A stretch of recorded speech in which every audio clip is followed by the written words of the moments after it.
আজকে বিশ্ব ডায়াবেটিস দিবস।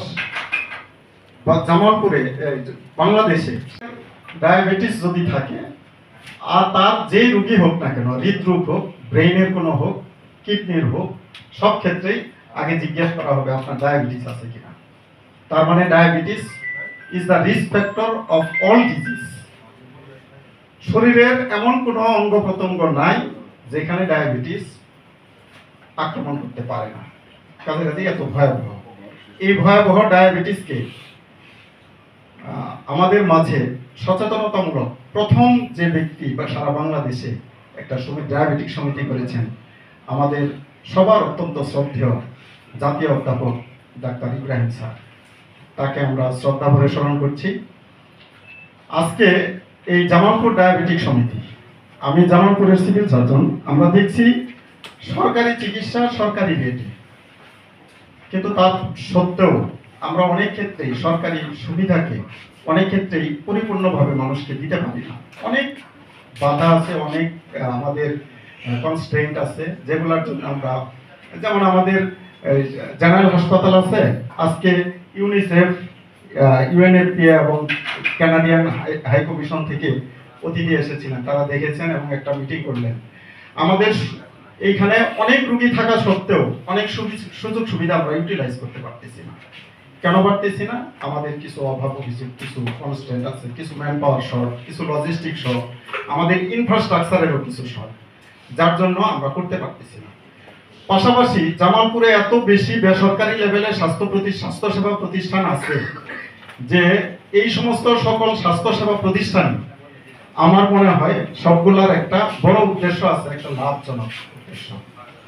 শুধুমাত্র এই ডায়াবেটিক সমিতি কর্তৃক প্রতিষ্ঠিত এই ডায়াবেটিস হাসপাতাল যদি আমরা বিবেচনা করি, তাহলে মনে হয় এই জামালপুরের একমাত্র স্বাস্থ্যসেবা প্রতিষ্ঠান এই ডায়াবেটিস হাসপাতাল, এটা অলাভজনক আমরা করতে পারি এবং এটাকে জনকল্যাণমুখী করতে পারি আমাদের যদি আন্তরিকতা থাকে।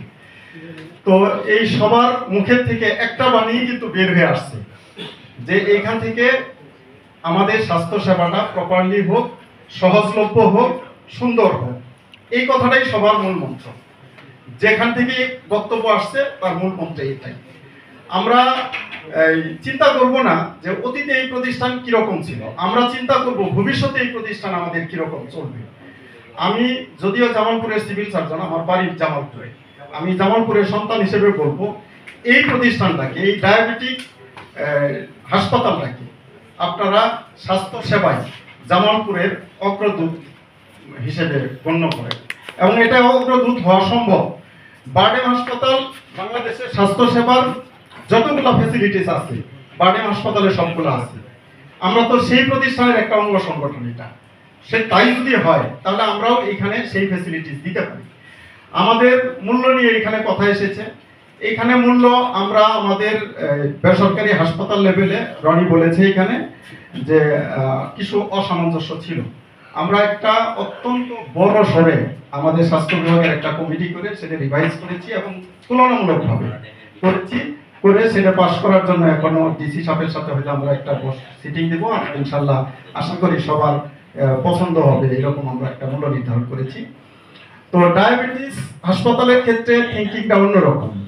এইখানে আমি মনে করি এই হাসপাতাল সংশ্লিষ্ট যারা আছেন তারা সবাই মিলে বসতে পারেন।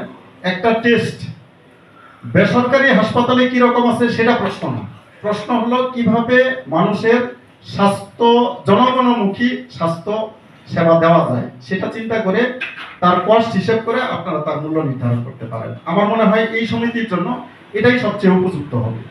এবং আপনারা ইব্রাহিম জামালপুরের প্রেক্ষাপটে অনেকেরই অবদান আছে। হসপিটালের যে সার্ভিস, সেই সার্ভিসটা আমরা তো যেহেতু ক্লিনিক পরিদর্শন কমিটির সাথে আমি দীর্ঘদিন থেকে যুক্ত, আমরা হাসপাতালগুলি পাচ্ছি। মামুনি কিছু বলছে সাথে সাথে আগে